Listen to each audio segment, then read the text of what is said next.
इतना धीरे वाला जय गुरु जी हो। जय गुरु जी। जय गुरु जी। और देखो एक ही बुलंद आवाज है यहाँ, मुझे सुन ली। ओके, सबसे पहले तो सारी आयु संगत को बहुत सारा प्यार और मुस्कुराहट है आपकी जिंदगी के अंदर। सब बोलते हैं कि आशीर्वाद कौन से होने चाहिए, कैसे कैसे हमारे जीवन के अंदर कहते हैं कि अच्छा भाई सुख शांति हो, वो तो होगी। सुख शांति के बावजूद अगर मुस्कुराहट नहीं है ना जिंदगी में, तब भी बंदा ऐसे मरा बुझा सा ही लगता है, तब भी वो थैंकलेस होता है। तो गुरु जी को हंसते हुए चेहरे अच्छे लगते हैं, है ना, मुस्कुराते हुए, ये आंखों में से आंसू निकल रहे हैं, कांटा लगा, बट उसके बावजूद भी अगर आप मुस्कुरा रहे हो तो ये गुरु जी की मेहर है। सबसे बड़ी मेहर गुरु जी की कहाँ होती है कि जब कहते हैं ना जिंदगी में उतार चढ़ाव भी आ रहे हैं, बहुत मुश्किल समय होता है, बहुत टाइम ऐसा होता है कि जो हमारे मुताबिक नहीं होता, तो उस टाइम पे आप ये सोचो कि जब वो जिसको कहते हैं आप मुस्कुरा रहे हो और बोलते कोई ना देखी जाएगी, चलो चलते जाते हैं, एक एक दिन करके निकलते जाते हैं, तो आप ये मान लो कि गुरु की फुल मेहर, क्योंकि ये वाली मेहर नहीं मिलती कहीं, ये ना आप खरीद सकते हो, है ना आप किसी से मांग सकते हो, ये तो दातार देता है और लेने वाले बनते, है ना। तो जैसे आज मैं बैठी हूँ और मुझे नहीं पता, मैं गुरु जी को कह रही थी, सच बताती हूँ, मैं तो सीधा मुंह फटू बोलने वालों में से। तो मैं गुरु जी को कह रही थी उसी दिन कि मैंने कहा गुरु जी मेरे को तो है ना पश्चिम बिहार से मैंने कभी सत्संग नहीं किया है, और ऐसे कैफे आ रही थी तो मेरे मन में ऐसे ख्याल उठे, मैंने कहा मैं एक ही जगह गई हूँ सत्संग में, यहाँ तो मुझे पता ही नहीं कौन सत्संग करता है कौन नहीं करता, मैं तो जानती नहीं किसी को भी यहाँ पर।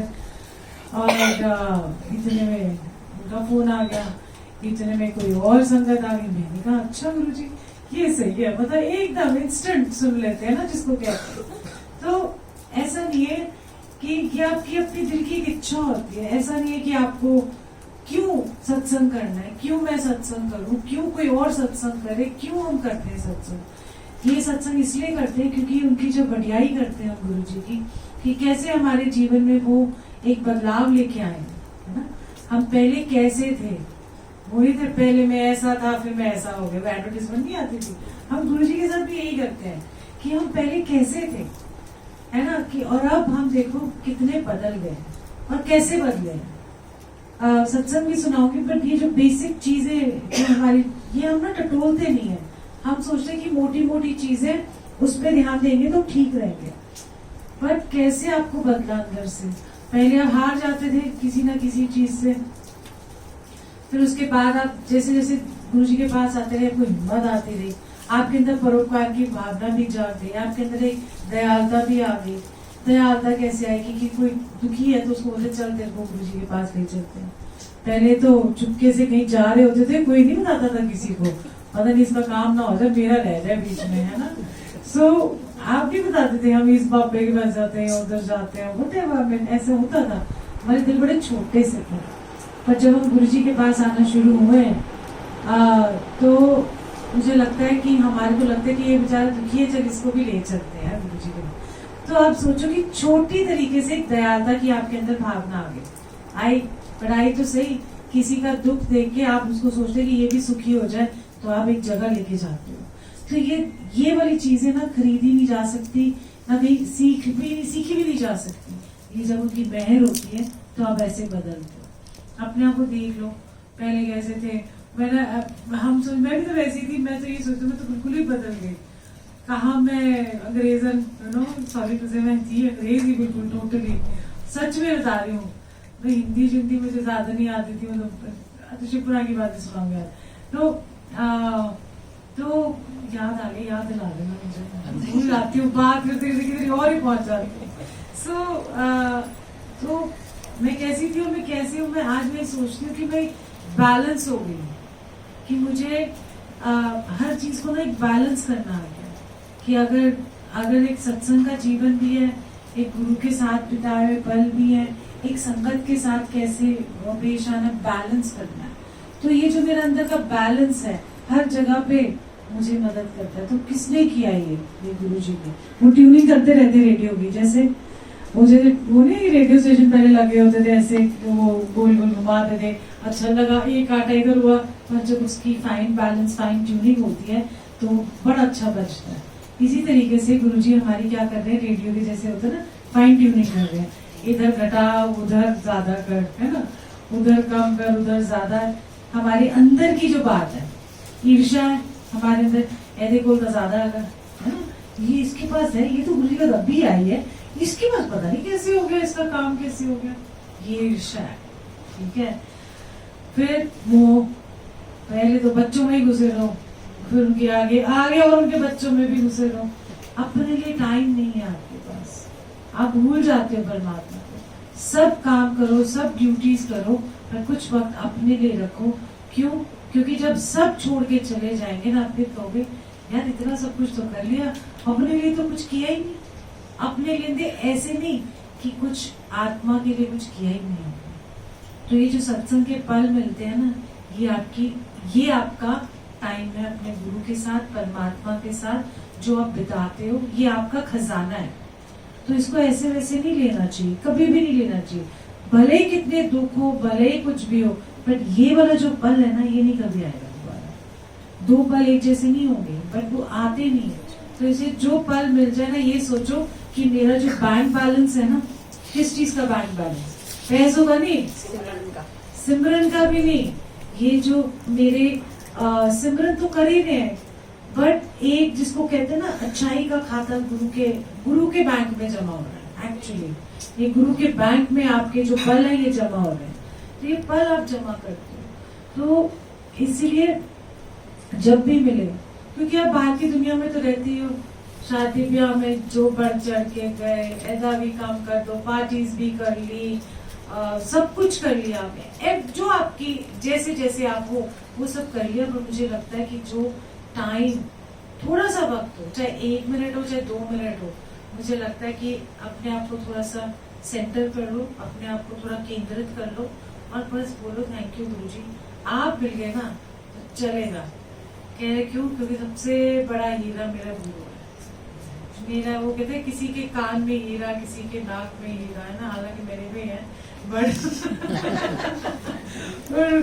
जो मेरा सबसे बड़ा हीरा, जो मेरा असल जो मेरा गहना है, वो मेरा गुरु है।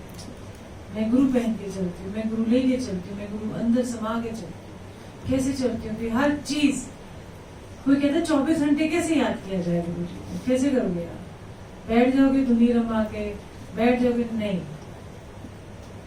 ऐसे याद करना है कि जाते चलते फिरते गुरु जी को बोलो, अच्छा गुरु जी आज मैं यहाँ जा रही हूँ, मतलब या मैं दुखी हूँ, आज मेरा मन अच्छा नहीं है, मैं आज बहुत खुश हूँ।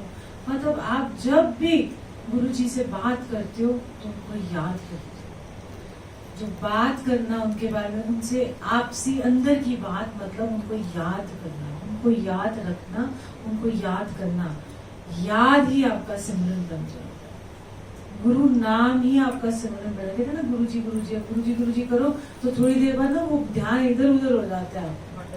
हाँ जी, भटकता ही है। मंत्र जाप करने लगो तो जो दुनिया में मतलब 10 साल पहले की बात है ना, वो भी आपके दिमाग में आ जाएगा। बंदा सोचता वो क्या है, तो कंसंट्रेशन नहीं होता। तो जरूरी नहीं है, गुरुजी कहते कि उठते बैठते चलते 24 घंटे गुरुजी कहते थे परमात्मा के होते हैं।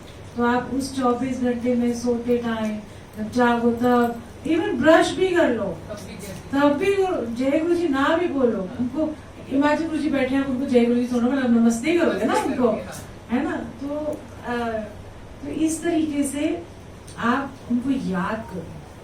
कोई कुछ भी आपकी जिंदगी में चल रहा हो, अगर अच्छा नहीं भी चल रहा हो कुछ भी, तब भी बोलो आप बैठे हो, आप संभाल लोगे, हमसे तो पता ही नहीं, क्योंकि हमें दिखता नहीं है अभी क्या। तो इसलिए जो हमारे कर्म है, जैसे हम हैं, हमें वो मांझ रहे हैं, मंजे जा रहे हैं। मैं कहा गुरु जी वो कह रहे तपा रहे, सोना वो खड़ा बना रहे। मैं कहा वो तो आगे, मैं कहा अब तो बेचारे को गहना बना दो, वो सोना बेचारा पता नहीं कितने, वो मतलब मेल्ट होके पड़ा ही हुआ है, उसको मोल्ड ही नहीं कर रहे आप। ऐसी हर संगत सोना है, हर संगत जिसको कहते हैं ना भी तपिश होगी तो सोचो अब निखर रहे हो, जितना तपोगे उतना निखरोगे, फिर वो गहना बनाएंगे अपना, ठीक है ना। तो गुरु जी का गहना भी तो हमें बनना है ना, उनके मुकुट के अंदर का चलो पत्थर ही बन जाए, कुछ भी बन जाए, है ना। तो ये प्यार होना चाहिए आपका गुरु के साथ, ऐसा प्यार होना चाहिए कि गुरु कहे कि हाय मेरी संगत। और एक्चुअली गुरु जी को बहुत प्यार है अपनी संगत से, बहुत। जो सबसे कोने में गुरु जी को नहीं भी मानती है, पहले तो उसी को पकड़ेंगे गुरु जी, उसको ही सबसे ज्यादा प्यार देंगे, बाकी तो कर ही नहीं। गुरु जी थाल भी ले आएंगे, सजा भी देंगे सब कुछ, और जो पीछे बैठा जो गुरु जी को बोलेगा बुर करता रहेगा, नहीं भी मानता, गुरु जी उसका भी ख्याल रखते। तो ये मत सोचना कि जो गुरु जी को नहीं मानता तो गुरु जी की मेहर नहीं है, ना, गुरु जी की मेहर उन पे भी है। शिव पुराण पे बात सुनाती हूँ, फिर मैं इधर उधर हो जाऊंगी। तो जब गुरु जी ने मेरे को, तो कभी मैंने पाठ नहीं किया था लाइफ के अंदर, कभी जिंदगी में कुछ नहीं ऐसा किया। तो एक दिन मुझे गुरु जी कहते हैं कि आई थिंक थर्सडे का दिन था, मुझे कहते हैं तू इंज करी शिव पुराण लेके। मुझे तो पुराणों के नाम ही नहीं पता थे जी, मुझे नहीं पता थे, सच में नहीं पता थे। तो मैंने कहा अच्छा, मैंने मन में सोचा पता नहीं क्या बोला लाने के लिए, पूछ लूंगी किसी से। तो मैं कह रहे लेके आई, मैं कहा जी ठीक है गुरु जी। तो मैं बाहर गई तो आई थिंक सिंगला अंकल थे बाहर, मैंने ये शिव पुराण क्या होता है? कह रहे तुझे नहीं पता? मैंने मुझे नहीं पता। कह रहे शिव पुराण एक पुराण होते हैं, जैसे हमारे पुराणों के नाम है, पर नाम वाम नहीं मुझे पता। तो मैंने कहा ये कहाँ से मिलेगा मुझे? और गुरु जी ने बोला था गीता प्रेस गोरखपुर वाले थे, खास ये बोला था संक्षिप्त शिव पुराण चाहिए। मैंने कहा अच्छा, मेरे को तो याद ही ना, पहले संक्षिप्त ही ना वर्ड समझ में आया मुझे।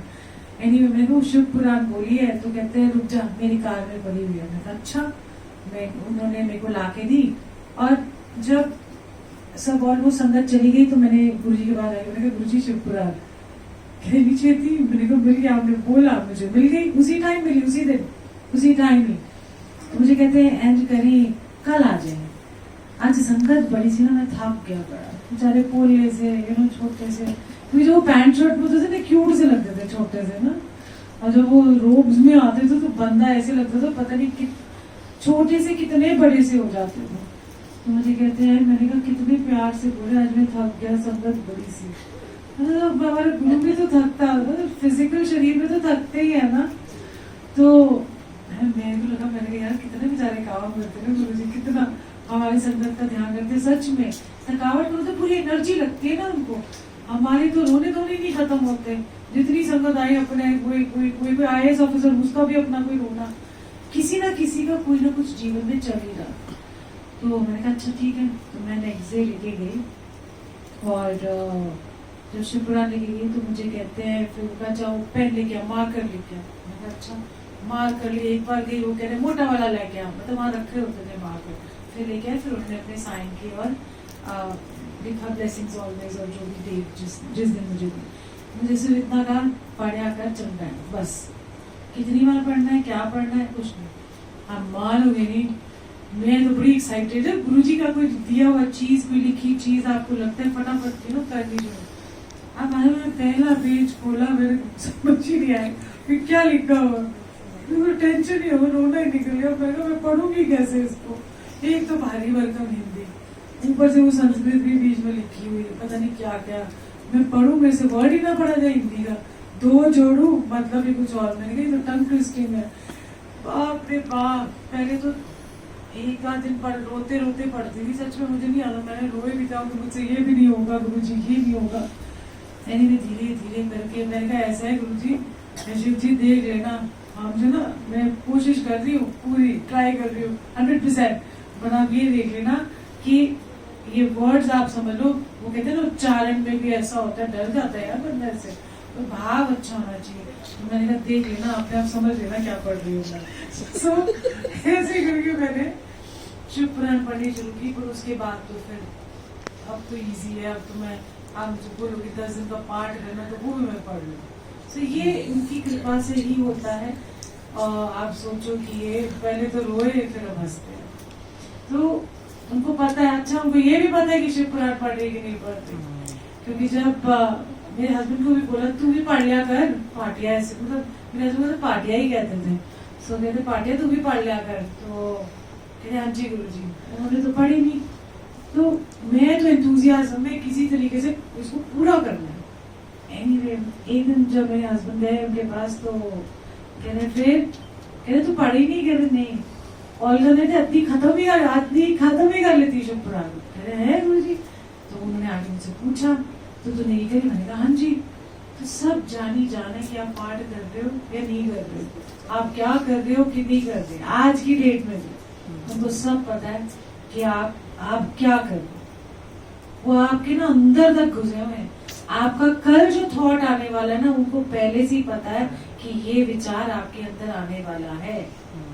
तो सोचो कितनी बारीकी से वो आपको समझते हैं, कितनी बारीकी की पावर, देखिए कितनी बारीकी है उस पावर का। तो वो जानते हैं आपके अंदर की बात है। और इसी तरीके से जो जिस धर्म का है वो वाला पाठ करें। ऐसा नहीं है कि अगर आप सिख धर्म से हो तो आपको गुरुजी ने किसी को बोला जाए तू ना चौपाई साहब का पाठ करता है, या किसी को सुखमनी साहब जो थे सिख धर्म के, और जो हिंदू धर्म के थे उनको किसी को बोला कि तू शिव पुराण पढ़।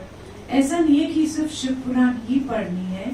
जो पहले से जैसे रामायण पढ़ते आ रहे हैं बचपन से, तो वो रामायण ही पढ़ते रहे, क्योंकि जब आप उनके चरणों में वो रखते हो या जब उनको उनके सामने वो करते हो कि ये पाठ करते हैं, तो वो पाठ को भी भोग लगता है। क्योंकि जब उनकी ब्लेस की हुई चीज होती है ना, तो वो क्या कहते हैं ना, एक होता है पढ़ना, तो आपका जो जिसको कहते हैं ना जागृत हो जाती है चीज, तो आपका पाठ करना सफल हो जाता है। तो जब उनको अंग संग रह के एक बार भी मंत्र जाप करते हो तो वो सफल है। नहीं तो रटते रहो ओम नमः शिवाय शिव जी सहस्रार, ओम नमः शिवाय गुरु जी सहस्रार, सारा टाइम नहीं करना। दिल से करो, एक लाइन बोलो पर दिल से, नहीं तो फायदा नहीं। वो तो फिर वही हुआ राम राम राम राम राम राम राम, अच्छा है काम कर दे, राम राम राम राम राम राम, ओ वो लाइट नहीं जलाई तू, और राम राम राम। आई मीन ऐसे नहीं करना। ठीक है आप अंदर करो, बाहर नहीं करो। तो इसलिए शांत एक चित एक मन से करो जो भी करो। ऐसे बहुत सारे सत्संग है, कौन सा और सुनाऊं, समझ नहीं आ रही, कौन सा सुनाऊं? एक्सपीरियंस ही सुना रही हूँ। गुरुजी ने आपको कैसे जोड़ा था? लंबा है। नहीं सब सुन लेंगे ना? सबने सुना ही हुआ होगा कितनी या नहीं बार। सुनना? चलो रीस्टार्ट करो।